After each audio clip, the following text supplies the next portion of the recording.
నమస్కారం. రేషియా టీవీ వార్తలకు స్వాగతం. నా పేరు కృష్ణకుమార్. వార్తల్లో ముందుగా హెడ్లైన్స్. చంద్రబాబును కలిసిన మహిళా క్రికెటర్ శ్రీచరణి, ప్రోత్సాహకాలు అందిస్తామని సీఎం భరోసా.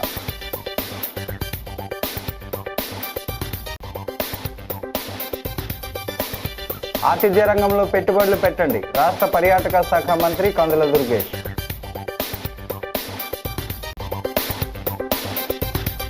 అధికారుల తీరుపై పవన్ కళ్యాణ్ అసంతృప్తి, కలెక్టర్లు తరచుగా సమీక్షించాలని ఆదేశాలు.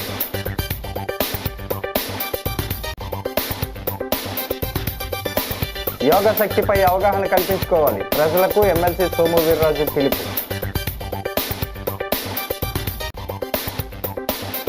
పోలవరం నిర్వాసితులను మోసం చేయటం దారుణం, ఆదివాసీ మహాసభ న్యాయ సలహాదారు సూర్యనారాయణ. ఇక డీటెయిల్స్ చూస్తే, అవకాశాలని సద్వినియోగం చేసుకుంటే ఆకాశమే హద్దుగా ఎదగొచ్చని సీఎం చంద్రబాబు పేర్కొన్నారు. మహిళా క్రికెటర్ శ్రీచరణి ఎదుగుదల రాష్ట్రానికి గర్వకారణమని కితాబునిచ్చారు. సుదీర్ఘకాలం భారత్ తరపున క్రికెట్ ఆడి దేశానికి మంచి పేరు తేవాలని ఆకాంక్షించారు. ఉండవల్లి నివాసానికి వచ్చిన శ్రీచరణితో సీఎం దాదాపు 20 నిమిషాలు మాట్లాడారు. ఆమె కుటుంబ నేపథ్యం, క్రికెట్పై ఆసక్తికి కారణాలు, వైఎస్ఆర్ కడప జిల్లాలోని ఆర్టీపీపీలో సదుపాయాలు, కోచ్ నేపథ్యం, అంతర్జాతీయ స్థాయికి ఎదగడంలో సహకరించిన వారి వివరాలను అడిగి తెలుసుకున్నారు.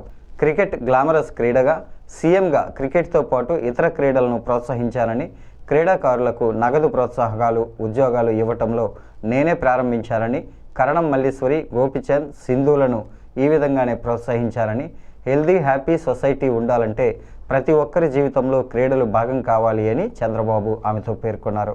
ఐటీ మంత్రి నారా లోకేష్, మాజీ కెప్టెన్ మిథాలీరాజ్, రాష్ట్ర మంత్రులు సవిత తదితరులు పాల్గొన్నారు.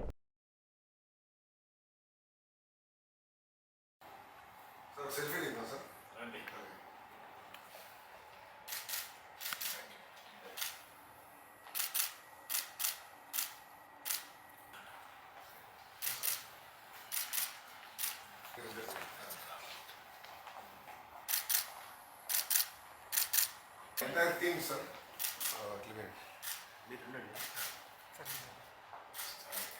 With her name, sir.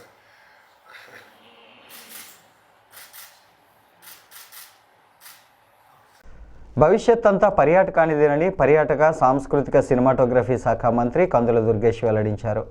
లండన్లో వరల్డ్ ట్రావెల్ మార్కెట్ 2025 ప్రదర్శన ముగిసిన అనంతరం ఇండియన్ హై కమిషన్ ఏర్పాటు చేసిన హైటీ కార్యక్రమంలో మంత్రి ప్రసంగించారు.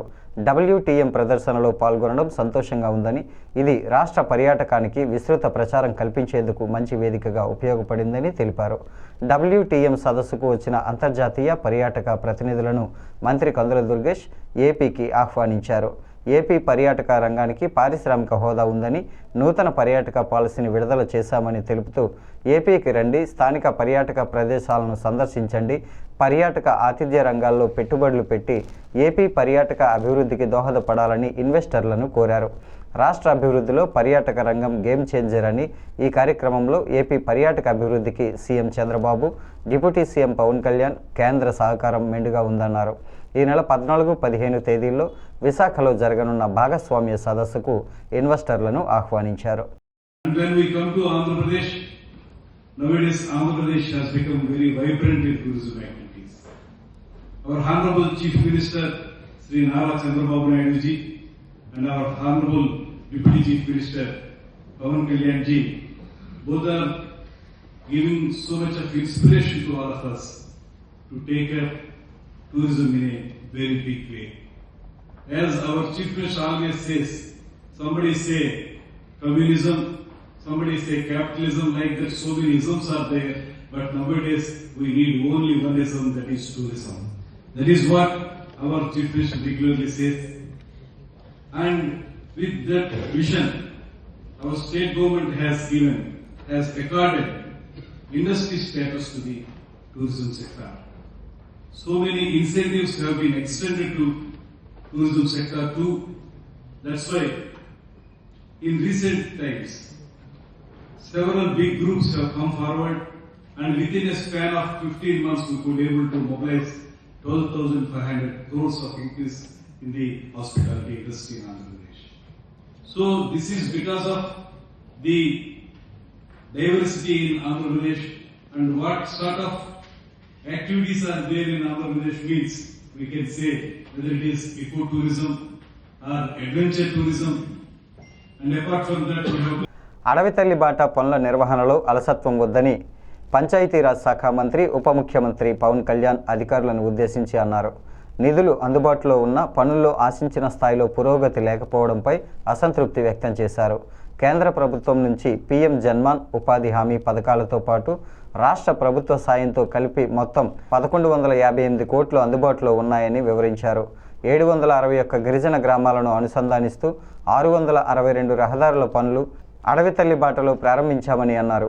పనులను వేగంగా చేయాలని, అటవీ శాఖ అభ్యంతరాలు లేదా ఇతర సమస్యలు ఉంటే వాటిని తక్షణమే పరిష్కరించాలని అధికారులను ఆదేశించారు. మంగళగిరిలోని క్యాంప్ కార్యాలయంలో పల్లె పండుగ 2.0, అడవి తల్లి బాట పనుల పురోగతి, జలజీవన్ మిషన్, స్వామిత పథకాలపై శుక్రవారం పంచాయతీరాజ్, గ్రామీణాభివృద్ధి శాఖ, గ్రామీణ తాగునీటి ఇంజనీరింగ్ విభాగం అధికారులతో ఉప ముఖ్యమంత్రి సమీక్షించారు. అడవి తల్లి బాట పనులను పరిశీలనకు అధికారులు ఎప్పటికప్పుడు క్షేత్రస్థాయికి వెళ్లాలని అన్నారు.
భారతీయ పురాతన సాంప్రదాయ వైద్యం, యోగా, శక్తి చికిత్స అవగాహన కల్పించుకోవడం ద్వారా ఆరోగ్యపరంగా, మానసికంగా మంచి ఫలితాలు పొందేందుకు అవకాశం ఉంటుందని బీజేపీ జాతీయ కార్యవర్గ సభ్యుడు, శాసనమండలి సభ్యుడు సోము వీర్రాజు అన్నారు.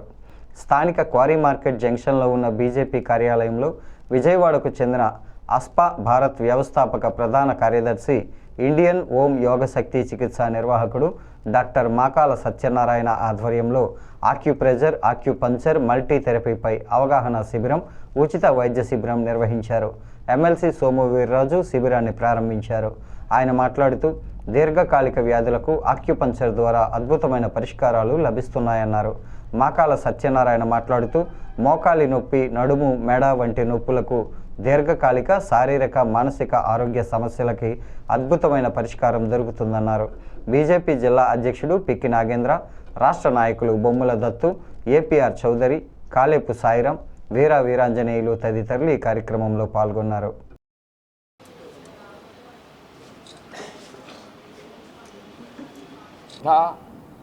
ఇలాంటి వైద్యాలు ఇప్పుడు మనకి ఆల్టర్నేటివ్ మెడిసిన్స్ ఆయుష్ మినిస్ట్రీ కిందకు వస్తాయి.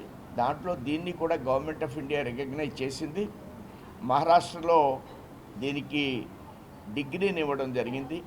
డిగ్రీ కోర్సుని ఇస్తున్నారు. ఇప్పుడు అక్కడ ఆల్రెడీ కాలేజీని ఏర్పాటు చేయాలి. హోమియోపతి కాలేజీ ఎలాగో, ఆయుర్వేదిక్ కాలేజీ ఎలాగో, ఆక్యుపంక్చరిస్ట్ కాలేజీని కూడా గవర్నమెంట్ ఆఫ్ ఇండియా రికగ్నైజ్ చేసిన మీదట అక్కడ ఈ కోర్సుని ఏర్పాటు చేశారు. వీటిలన్నిటి మీద డాక్టర్ గారికి పరిజ్ఞానం ఉంది, అవగాహన ఉంది. ఆ దృష్ట్యా రాధాకృష్ణ గారు మా గురువు గారిని ఇక్కడ తీసుకురావాలి, మేము ఒక చిన్న క్యాంపుని ఏర్పాటు చేయాలి అని అంటే, మరి పేషెంట్లు ఎవరు వస్తారు, ఈ వైద్యం మీద అవగాహన తక్కువ కదా అంటే, లేదండి మన పార్టీలో అందరి చేత మెసేజ్ పెట్టిస్తానంటే అధ్యక్షుల వారితో మాట్లాడాము. ఒక మెసేజ్ పెట్టమన్నాం. మన కార్యకర్తలే ఇప్పుడు మీ ప్రెస్ వారే ఒక చిన్న ట్రీట్మెంట్, మనకేదో చిన్న చిన్న నలతలు ఉంటాయి, తలపోటో లేకపోతే చెయ్యి నొప్పో, కాలు నొప్పో, అలాంటివి వెంటనే వారు పరిష్కరించడానికి అవకాశం ఉంటుంది. ఈ ఆక్యుపంక్చర్ అని పేరుని చైనా పెట్టినా మన దేశంలో కొన్ని వేల సంవత్సరాలుగా ఈ వైద్య విధానం విలసిల్లింది. కాకపోతే వాళ్ళు డాక్యుమెంట్ చేసి వరల్డ్ హెల్త్ ఆర్గనైజేషన్ దగ్గర ప్రజెంట్ చేసి వాళ్ళ పేరు మీద తెచ్చుకున్నారు. కానీ దీని మూలాలన్నీ భారతదేశానివే. అయితే ఈ ఆకుపంచర్ వైద్యంలో మొదటిది కీ అయితే రెండవది వేడి చలవ తత్వాలు. చైనా వాళ్ళు దీన్ని ఇన్ అండ్ యాంగ్ అని అంటారు. కానీ మన భారతదేశంలో దీన్ని మనం శివతత్వము, పార్వతీతత్వం అని పిలుచుకుంటాం. శివతత్వం పెరిగినా ప్రాబ్లమే, పార్వతీతత్వం పెరిగినా ప్రాబ్లమే. ఎలా ఉండాలి మనిషి అంటే ఈ శివ పార్వతీ తత్వాలు రెండూ సమానంగా ఉంటే ఆరోగ్యంగా ఉంటాం.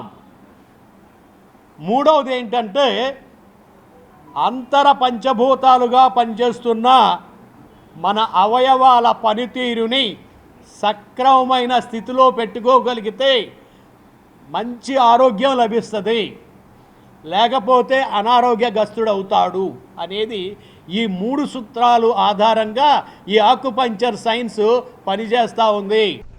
పోలవరం నిర్వాసితులను రాష్ట్ర ప్రభుత్వమే మోసగించడం దారుణమని, సగం ప్యాకేజీ మాత్రమే ఇచ్చి చేతులు దులుపుకునేలా చేస్తున్న వ్యవహారంపై రాష్ట్రపతికి, గవర్నర్కు లేఖలు సమర్పిస్తామని ఆదివాసీ మహాసభ న్యాయ సలహాదారు అయినాపురపు సూర్యనారాయణ వెల్లడించారు. సగం ఆర్ఎండ్ ప్యాకేజీ చెల్లించారనే ఆందోళనలతో ఉన్న నిర్వాసితుల ఫిర్యాదులు స్వీకరించేందుకు హైకోర్టు సిట్టింగ్ జడ్జితో కమిటీ వేయాలని డిమాండ్ చేశారు. ది రాజమండ్రి ప్రెస్ క్లబ్లో శనివారం జరిగిన మీడియా సమావేశంలో ఆయన మాట్లాడుతూ పోలవరం ప్రాజెక్టు నిర్వాసితులకు 2014 జనవరి 1వ తేదీ నుంచి అమలులోకి వచ్చిన కొత్త భూసేకరణ చట్టం ప్రకారం 6,86,000, ఎస్సీ ఎస్టీలకు, ఇతర కులస్తులకు 6,36,000 చెల్లించాలన్నారు. పెరిగిన ధరలకు అనుగుణంగా ప్యాకేజీ పెంచితే ఒక్కొక్క నిర్వాసితుడికి 11,80,000, ఎస్టీలు అటవీ ఉత్పత్తులు కోల్పోతున్నందున పీసా చట్టం ప్రకారం ఒక్కొక్కరికి 2 లక్షలు అదనంగా కలిపి 13,80,000 చెల్లించాల్సి ఉందన్నారు. గిరిజనులు, ఆదివాసీలకు జరుగుతున్న అన్యాయంపై ఆదివాసీ మహాసభ తరపున పోరాటం సాగిస్తామని స్పష్టం చేశారు. మహాసభ నాయకులు మీడియం వెంకటస్వామి, అరగంటి వీరభద్రారెడ్డి, మీడియం వెంకటేష్, గిన్నేపల్లి వెంకటరెడ్డి, సరియం విజయరత్న కుమార్, జక్కల పాండవులు, అరగంటి నాగిరెడ్డి, తాళ్ళూరి రామిరెడ్డి, న్యాయవాది చిలకమర్తి వెంకటరత్నం పాల్గొన్నారు. ఎస్సీ ఎస్టీ యాక్ట్ అని 2018లో ఒక చట్టం తెచ్చారు, అంటే సవరణ తెచ్చారు.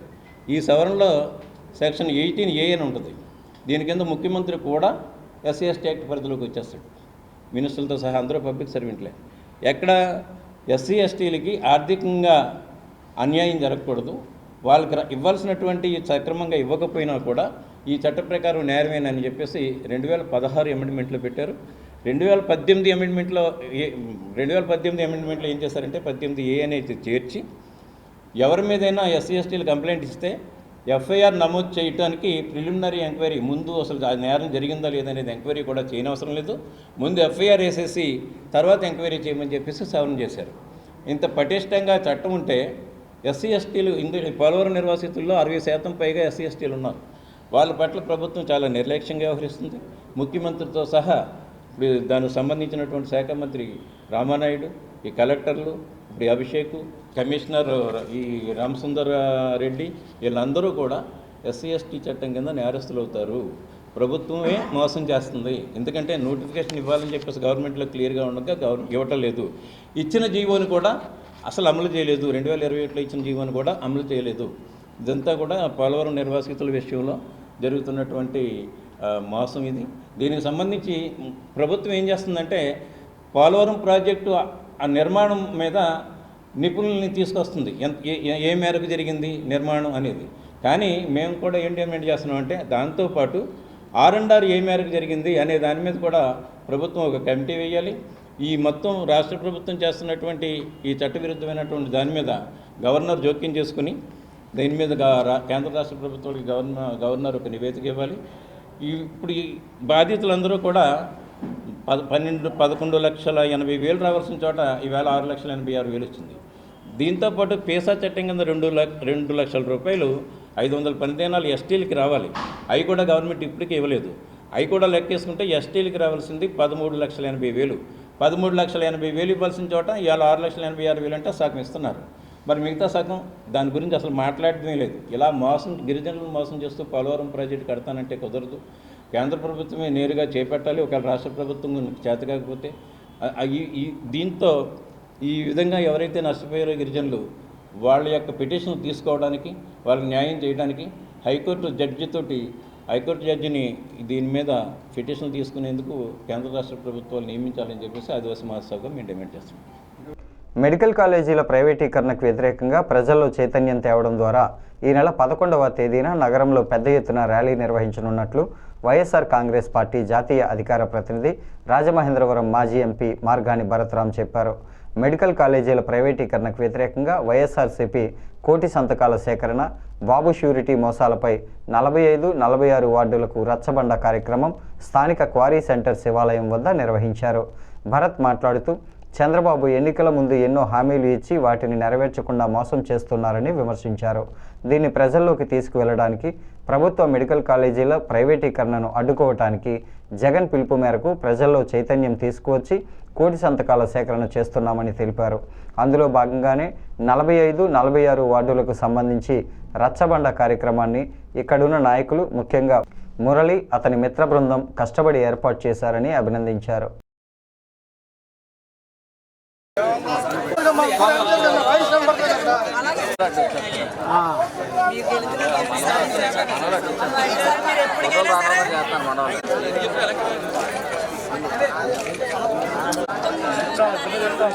స్థానికంగా ఎమ్మెల్యే ఒక బంధువు, ఒక అతను, మాజీ కార్పొరేటర్ వాయిస్ కూడా దొరికింది.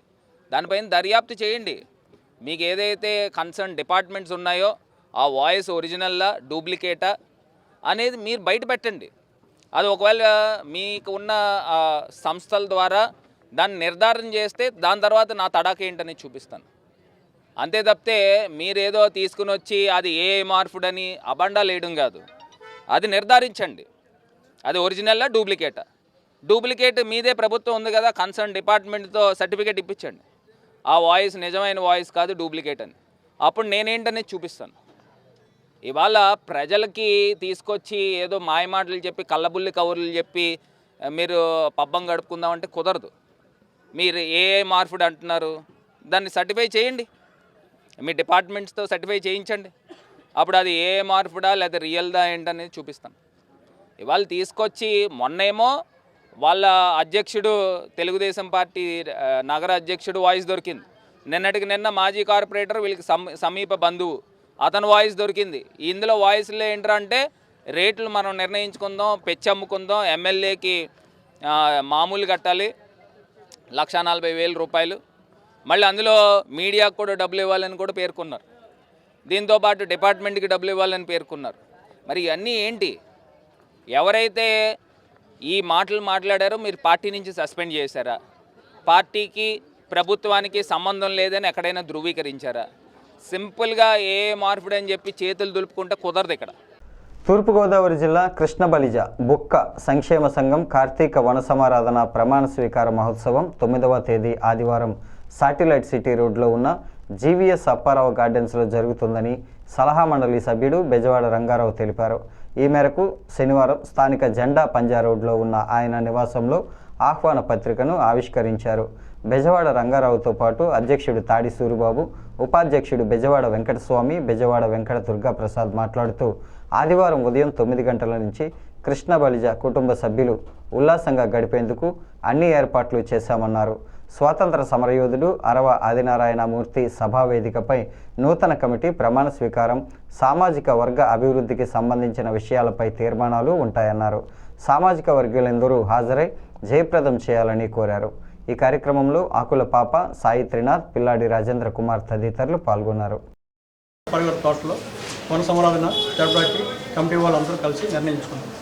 ఈ సంఘం ఇది చాలా భారీ ఎత్తున చేయాలని చెప్పేసి మేమందరూ నిర్ణయించుకుని బెజవాడ రంగా గారు, అరవ శ్రీధర్ గారు, మా ఇతర సభ్యులందరం కలిసి బెజవాడ బాబీ గారు వీళ్ళందరూ కలిసి చాలా ఇదిగా స్వయం కృషితోటి అందరూ చాలా కష్టపడి ఈ ప్రోగ్రాం చాలా జయప్రదం చేయాలని చెప్పేసి మేమందరం కోరుకుంటాం. మా సంఘ సభ్యుల్ని, మా కులస్తులను అందరినీ రావాల్సిందిగా మేము ఇదే ఈ ప్రెస్ మీట్ తరఫున ఆహ్వానిస్తున్నాం. చెప్పాలి. రాజమండ్రిలోని జాతీయ ఉద్యమం గారి నుంచి రాజకీయాల్లో ఉండే కమ్యూనిటీ మాది కృష్ణబలిజ కమ్యూనిటీ. పూజా సామాగ్రి, ఫ్యాన్సీ షాప్స్, అలాగే ఫైర్ పాకర్స్ వ్యాపారం చేసుకుంటూ, అలాగే పెద్దలు స్వర్గీయ అరవ ఆదినారాయణమూర్తి గారు జైలుకి వెళ్ళి స్వాతంత్ర ఉద్యమంలో 3 సంవత్సరాలు జైలుకి వస్తే ఆంధ్రకేసరి పెగాసు మంత్రి గారు వాళ్ళు వచ్చి రిసీవ్ చేసుకున్న చిత్రం ఇది. అలాగే ఆయన పేరునే వేదిక పెట్టి ఆయన తరపుని ఇద్దరికి అరవ ఆదినారాయణ గారు మూర్తి స్మారక అవార్డులు పొలంలో పెద్దలాంటి వాళ్ళు ఇద్దరికి ఇష్టం జరుగుతుంది. అలాగే మా ప్రెసిడెంట్ గారు కమిటీ సభ్యులందరూ కూడా దీనికి ఒక యూనిటీగా అన్ని కులాలతో పాటు అందరూ కూడా మన బీసీ కమ్యూనిటీలో పూర్తి కమ్యూనిటీ ఇది. అలాగే నగరంలో ఉన్న ప్రముఖులందరూ కూడా ఎంపీలు ఎమ్మెల్యేలు అందరూ కూడా కేకెత్తడం జరుగుతుంది. తర్వాత అందరూ కూడా మా కులస్తులు అందరితో కూడా అన్ని రాజకీయ పార్టీలతో సంబంధం ఉన్న ఫ్యామిలీస్ ఉన్నాయి. ఎప్పుడో జాతీయ ఉద్యమం గడుపుతున్న ఫ్యామిలీస్ రేపేమో 50 మంది మన కులస్తులు అందరూ కూడా రేపు పొద్దున గార్డెన్ పార్టీకి వచ్చి జయప్రదం చేయవలసిందిగా అసోసియేషన్ తరపుని కోరుతూ 9/11/2025 ఆదివారం ఉదయం 9 గంటలకు జేవీఎస్ అప్పలూరు తోటలో కృష్ణ బలిజ బొక్క సంక్షేమం ఆధ్వర్యంలో కార్తీక వనమాత సమారోహం జరుగుతుంది. కావున 50 మంది మన కులసందరూ వచ్చి ఈ కార్యక్రమం పాల్గొని జయప్రదం కోల్సింది ప్రార్థిస్తున్నాము. అలాగే పిల్లలకు ఆటల పోటీలు కావాలని గిఫ్ట్ బహుమతి కూడా ఇవ్వబడను. స్థానిక కోటిలింగాలపేటలో వేంచేసి ఉన్న శ్రీ ఉమా కోటిలింగేశ్వర స్వామి దేవస్థానంలో కార్తీక మాసోత్సవాల్లో భాగంగా దేవస్థానం ప్రధాన అర్చకుడు కొడమంచిలి నాగేశ్వర శర్మ ఆధ్వర్యంలో లక్ష రుద్రాక్ష పూజ, శ్రీ భువనేశ్వరి అమ్మవారికి లక్ష కుంకుమార్చన నిర్వహించారు. శనివారం ఉదయం 8 గంటలకు ఆలయ ప్రదక్షిణ, గోపూజ, 10-15 నిమిషాలకు విఘ్నేశ్వర పూజ, 10-30 నిమిషాలకు మహాన్యాసం, అభిషేకాలు, సూర్య నమస్కారాలు, సుందరాకాండ పారాయణం జరిగింది. శ్రీ భువనేశ్వరి అమ్మవారికి లక్ష కుంకుమార్చన పూజలను కొడమంచిలి నాగేశ్వరరావు మనుమడు కొండవీటి శివరామకృష్ణ అలియాస్ బాలు భక్తి శ్రద్ధలతో జరిపించారు. ఆలయ పరిసర ప్రాంతాలు వేదమంత్రాలతో మార్మోగాయి. మధ్యాహ్నం 2 గంటల నుంచి లక్ష రుద్రాక్ష పూజ, జ్యోతిర్లింగార్చన, మహాలింగార్చన, సహాసినీలతో అమ్మవారికి లక్ష కుంకుమార్చన, రుద్రహోమం, పార్వతీ పరమేశ్వరుల శాంతి కళ్యాణం నిర్వహించారు. అనంతరం భక్తులకు ప్రసాద వితరణ చేశారు. భక్తులు పెద్ద ఎత్తున తరలివచ్చి పూజా కార్యక్రమాల్లో పాల్గొన్నారు. స్థానికులు శ్రీహరి తదితరులు పాల్గొన్నారు. 15వ తేదీన ఉమాకోటిలింగేశ్వర స్వామికి లక్షపత్రి పూజా మహోత్సవం జరుగుతుందని ఈ సందర్భంగా తెలియజేశారు. శ్రీ భువనేశ్వరి సమేత ఉమాకోటిలింగేశ్వర స్వామి వారి కార్తీక మాస మహోత్సవ సందర్భంగా ఈ రోజున లక్ష రుద్రాక్ష పూజా కార్యక్రమం ప్రారంభమైంది. దేవతామూర్తి అనుగ్రహం చేత ఉదయాన్నే ఆదౌ పూజ్యౌ గణాధిప అన్నారంటే ప్రారంభంలో గణపతి పూజ చేయమని చెప్పారు కాబట్టి ఆ గణపతి అనుగ్రహం చేత గణపతి పూజా కార్యక్రమం చేసుకుని మహాన్యాసపూర్వక 11 వార రుద్రాభిషేకము, అలాగే సువాసనీయులతో లక్ష కుంకుమార్చన కార్యక్రమము, అలాగే ఆ యొక్క పరమేశ్వరుడికి లక్ష రుద్రాక్ష పూజా కార్యక్రమం అంటే లక్ష రుద్రాక్షలతో స్వామివారికి నామక క్రమం చేత అలాగే సహస్రనామాల చేత అక్కడ అర్చన చేసి అలంకారం చేయడం జరుగుతుంది. తర్వాత రుద్రహోమము, అటు తర్వాత శాంతి కళ్యాణము, అటు తర్వాత సహస్ర జ్యోతిర్లింగార్చన ఇత్యాది కార్యక్రమాలన్నీ కూడా ఇక్కడ భువనేశ్వరి సమేత ఉమాకోటిలింగేశ్వర స్వామి వారి ఆలయంలో జరుగుతుంది. అలాగే ఈ 15వ తారీఖు స్థిరవారం ఏకాదశి నాడు ఈ భువనేశ్వరి సమేత ఉమాకోటిలింగేశ్వర స్వామి వారి ఆలయంలో లక్షపత్రి పూజా కార్యక్రమం జరుగుతుంది. కావున భక్తులందరూ కూడా గమనించుకుని ఆ యొక్క పూజా కార్యక్రమంలో పాల్గొని దేవతామూర్తి అనుగ్రహం పొందవలసిందిగా కోరుతున్నాం. అలాగే దేవతామూర్తి యొక్క తీర్థప్రసాద వితరణ కూడా జరుగుతుంది, అన్నదానం జరుగుతుంది. భక్తులందరూ కూడా గమనించుకుని ఆ యొక్క కార్యక్రమంలో పాల్గొని దేవతామూర్తి అనుగ్రహాన్ని పొందవలసిందిగా కోరుతున్నాం. అలాగే ద్రవ్య రూపేణ వస్తు రూపేణ ఎవరైనా ఇవ్వదలుచుకుంటే ఇక్కడ కొడమంచిల నాగేశ్వరరావు గారు అని ఉంటారు, ఆలయ అర్చకులు. ఆయన సంప్రదిస్తే మిగతా వివరాలన్నీ కూడా చెప్తారు. ఏతత్ఫలం శ్రీ పరమేశ్వరార్పణమస్తు. కర్ణాటకకు చెందిన మహర్షి కనకదాసు భక్తి, సమానత్వం, సామాజిక చైతన్యానికి ప్రతీకగా నిలిచిన మహానుభావుడని, గొప్ప కృష్ణ భక్తుడని జిల్లా జాయింట్ కలెక్టర్ వై మేఘస్వరూప్ తెలిపారు. తన కీర్తనల ద్వారా భక్తి సాహిత్యాన్ని ప్రజలకు సులభంగా చేరవేశారని అన్నారు. శనివారం కలెక్టరేట్లో జిల్లా వెనుకబడిన తరగతుల సంక్షేమ శాఖ ఆధ్వర్యంలో కనకదాస జయంతిని జిల్లా స్థాయిలో ఘనంగా నిర్వహించారు. ముఖ్య అతిథిగా హాజరైన జాయింట్ కలెక్టర్ వై మేఘస్వరూప్ ముందుగా జ్యోతి ప్రజ్వలనం చేసి అనంతరం మహర్షి కనకదాస చిత్రపటానికి పుష్పమాలలు అర్పించారు. మేఘస్వరూప్ మాట్లాడుతూ సామాజిక భేదాలను అధిగమించి భగవంతుణ్ణి భక్తితో చేరుకునే మార్గాన్ని కనకదాసు చూపించారని, ఆయన జీవితం నేటి తరానికి స్ఫూర్తిదాయకమన్నారు. డిఆర్ఓటి సీతారామమూర్తి, జిల్లా వెనుకబడిన సంక్షేమ అధికారి బి శశంక, జిల్లా గిరిజన సంక్షేమ అధికారి కెఎన్ జ్యోతి ఇతర అధికారులు పాల్గొన్నారు.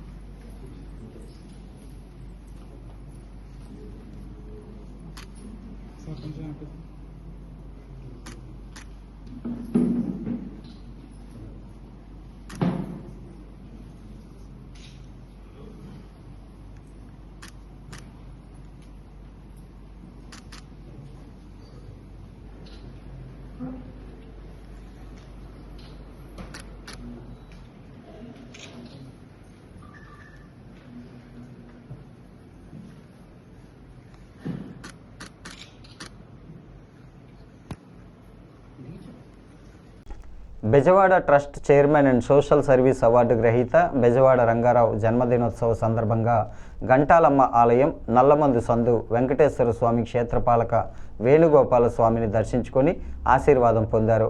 ఈ సందర్భంగా పలు సేవా కార్యక్రమాలను నిర్వహించారు. మాజీ పార్లమెంట్ సభ్యుడు ఉండవల్లి అరుణకుమార్, మాజీ ఎమ్మెల్యే రౌతు సూర్యప్రకాశ్రావు తదితరులు ఫోన్ ద్వారా శుభాకాంక్షలు తెలియజేశారు. మిత్ర బృందం దేవతా సుధాకర్, అరవ శ్రీధర్, మామిడిపల్లి రామకృష్ణ, కురగంటి గోపాలకృష్ణ, ఆకుల స్వామి, పిల్లాడి రాజేంద్ర కుమార్, ఆకుల సాయి, బెజవాడ వెంకటస్వామి తదితరులు జన్మదిన శుభాకాంక్షలను తెలియజేశారు.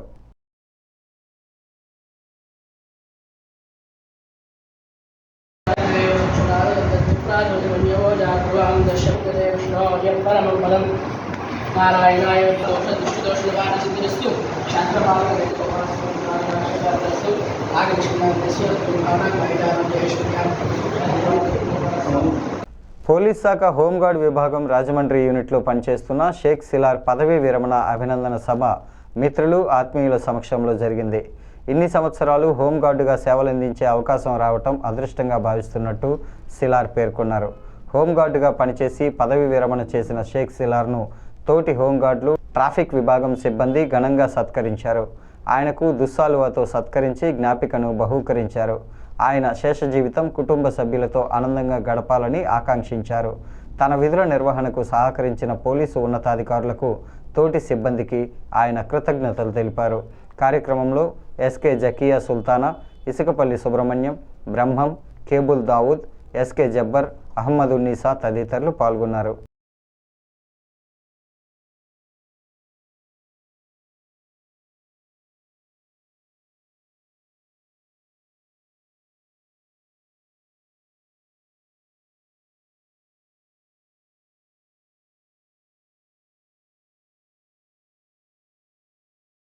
ఈ వార్తలు ఇంతటితో సమాప్తం.